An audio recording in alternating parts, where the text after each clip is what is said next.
Hello again, everyone. My name is Louis Ruggiero. Welcome to the King Messiah Project.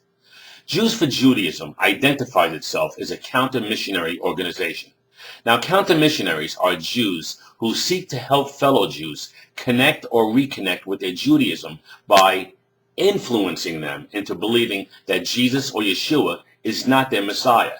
Now, this is the first of a three-part series titled Refuting Jews for Judaism on Isaiah 53, a refutation of Rabbi Michael Skobac. During the first two sessions, I'll be providing biblical and logical responses to a teaching done by Rabbi Skobac, a counter-missionary affiliated with the Jews for Judaism organization, where he argues that Jesus cannot be the Messiah and the suffering servant of Isaiah 53. In the final portion or episode of this series, I'll provide proof beyond doubt that Israel, who he believes is the suffering servant of the chapter, must be disqualified. Now let's begin listening to Rabbi Skobac's arguments. You should realize Jesus never claimed to be the Messiah. I hope you're all aware of that. There isn't one statement in the New Testament where Jesus says, I am the Messiah.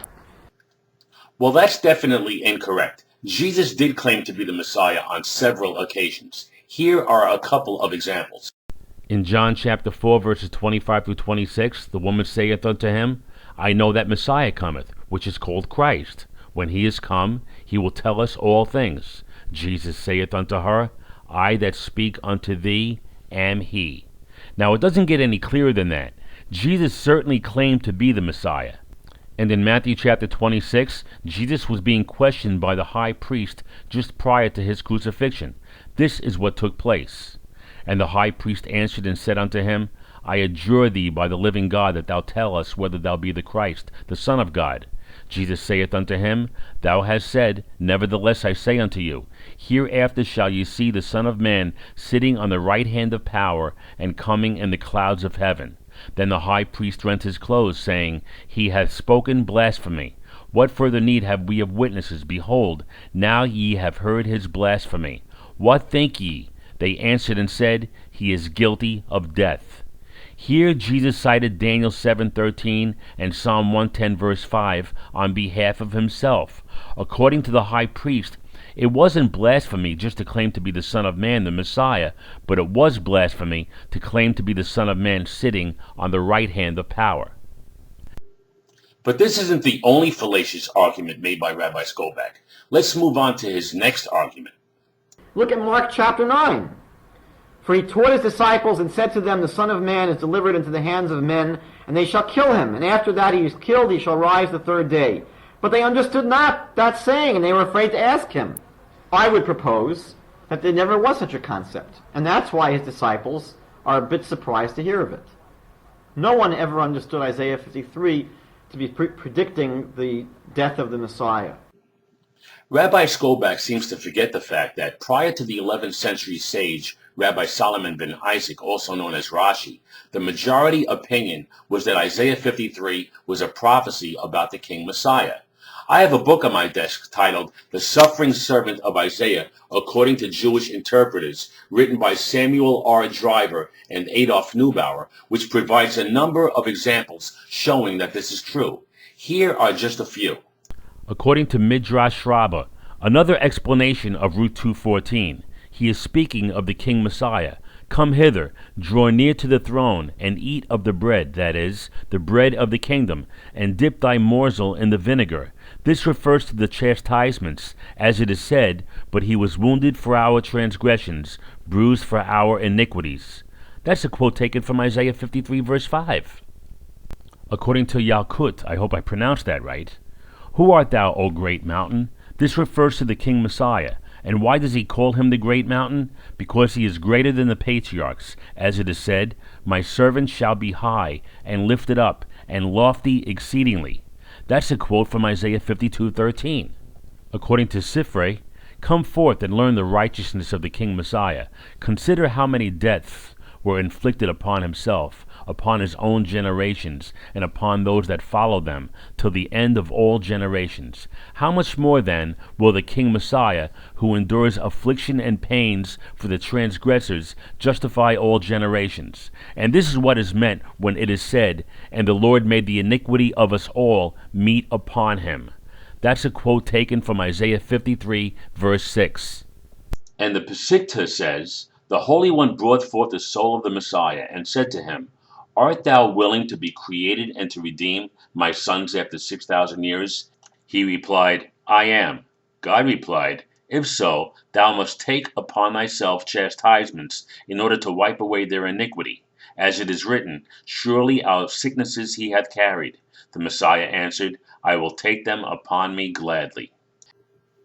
So, contrary to Rabbi Skobac's opinion, the concept of a suffering Messiah is not foreign to Judaism. Isaiah 53 was repeatedly cited by the sages on behalf of the King Messiah. Now that's important, especially considering the fact that Isaiah goes on to say in verse 9 that the servant would die, as in, he made his grave with the wicked and with the rich in his death. Let's continue. If Christians assert that Isaiah chapter 53 is a description of Jesus, then what we would expect is that the information in Isaiah 53 would correlate with what we know about Jesus. This is the claim that we have to examine. Does Jesus fit the picture? So one of the statements that that the book of Isaiah makes about this servant in verses 2 to 3, chapter 53, 2 to 3, is that this servant would have no form or majesty that we should look at him, nothing in his appearance that we should desire him. The chapter here speaks about the servant as being someone who was marred in appearance. In chapter 52, verse 14, he was beyond human semblance, and his form was beyond that. They describe someone who's disgusting, disfigured, horrible to look at. People turn their faces away from him. That's a description of Isaiah. Isaiah paints a picture of a servant who is disgusting, horrible, ugly. Question, is that how Jesus looked? Well, the real answer to that is we don't know how Jesus looked. However, if it's worth anything, how is Jesus pictured universally by all Christian artists and descriptions? He's a hunk. He's an Adonis. He's a beautiful man. He looks, like he could be one of the glamour models. Long, beautiful hair, a beautiful face. He is never pictured. There isn't one picture in all of Christian history of any such ugly, disgusting person that's hard to look at. Rabbi Skobac, this has nothing to do with whether or not Jesus was a good-looking man. This servant's visage, his face, was marred more than any man. Isaiah 53 prophesies the severity of the beating Jesus undertook before he was crucified. Let's continue. But more importantly, this is the more serious point. The passage in the book of Isaiah describes the servant as someone who is despised and rejected. Despised and rejected. And does that fit what we know about Jesus of Nazareth? The answer is no. Basically, the New Testament tells us he was immensely popular. He was an immensely popular preacher. He cured many, many people. People flocked from all over the world to come to him. He had people following him all over the place. So the New Testament doesn't present us with a picture of Jesus who spent his whole life in infamy, people hating him, being ignored, it's not like that. Jesus was quite popular throughout his ministry, but at the end, he was rejected by his people. This is how he was condemned to die. The people had a choice to save him or to save Barabbas. Let's take a look. Mark chapter 15, verses 9 through 13 states, But Pilate answered them, saying, Will ye that I release unto you the King of the Jews? For he knew that the chief priests had delivered him for envy. But the chief priests moved the people, that he should rather release Barabbas unto them. And Pilate answered and said again unto them, What will ye then that I shall do unto him whom ye call the King of the Jews? And they cried out again, Crucify him. And when he was on the cross, Matthew chapter 27, verses 41 through 43 says, Likewise also the chief priests mocking him, with the scribes and elders, said, He saved others, himself he cannot save. If he be the King of Israel, let him now come down from the cross, and we will believe him. He trusted in God. Let him deliver him now, if he will have him. For he said, I am the Son of God. So once again, Rabbi Skobac is incorrect. Jesus was despised and rejected by his own people. John 1:11 says, He came unto his own, and his own received him not. Let's go on to the next soundbite. The same, by the way, as it says later on. I'm not sure we're going to get to this, but it speaks about the servant as being someone who suffered and who was in great pain and agony.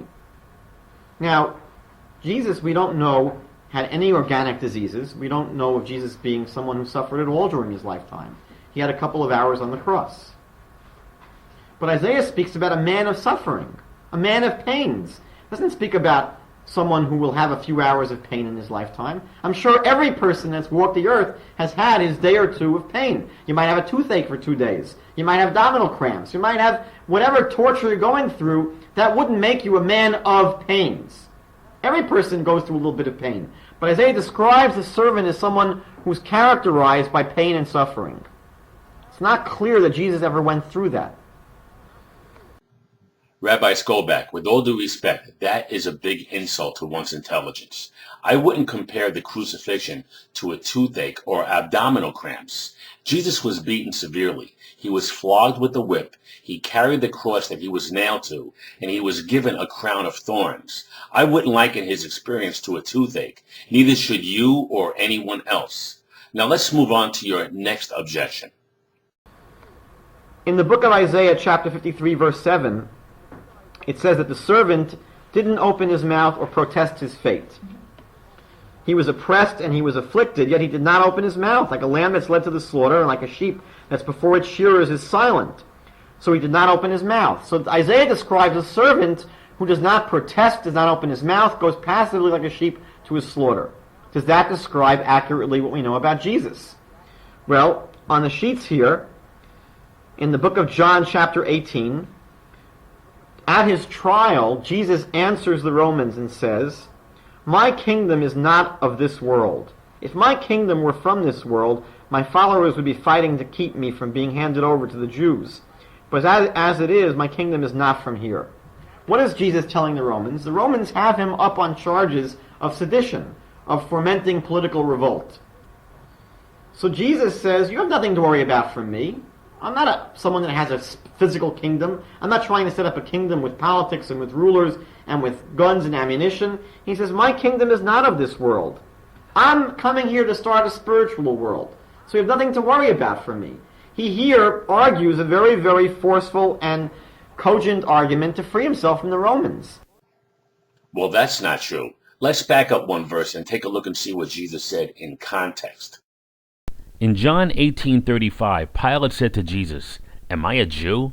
Thine own nation and the chief priests have delivered thee unto me. What hast thou done?" In John 18:36, Jesus answered, "My kingdom is not of this world. If my kingdom were of this world, then would my servants fight, that I should not be delivered to the Jews. But now is my kingdom not from hence." Jesus said, my kingdom is not of this world because his people rejected him. If they had accepted him, they would have fought for him.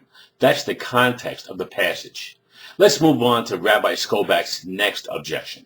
In Matthew 26, in the Garden of Gethsemane, right before the crucifixion, it says in verse 39, "And going a little further, he threw himself on the ground and prayed, 'My Father, if it is possible, let this cup pass from me. Yet not what I want, but what you want.'" Jesus at the last moment says, "You know what, God? I'd rather not go through with this. Maybe I shouldn't be going through with this." So it's not as if Jesus goes to his fate here without protesting or without questioning. Jesus here is questioning whether he should be killed, whether he should be crucified. In the garden, Jesus wasn't protesting his crucifixion. Nobody in their right mind looks forward to a crucifixion. He was praying to his Father, asking him for strength. Actually, this is a fulfillment of Psalm 16, a messianic psalm which reads, Verse 8, "I have set the Lord always before me. Because he is at my right hand, I shall not be moved." This concludes part 1 of this 3-part message. If you found this information useful, please pass it on to your friends. Part 2 coming up.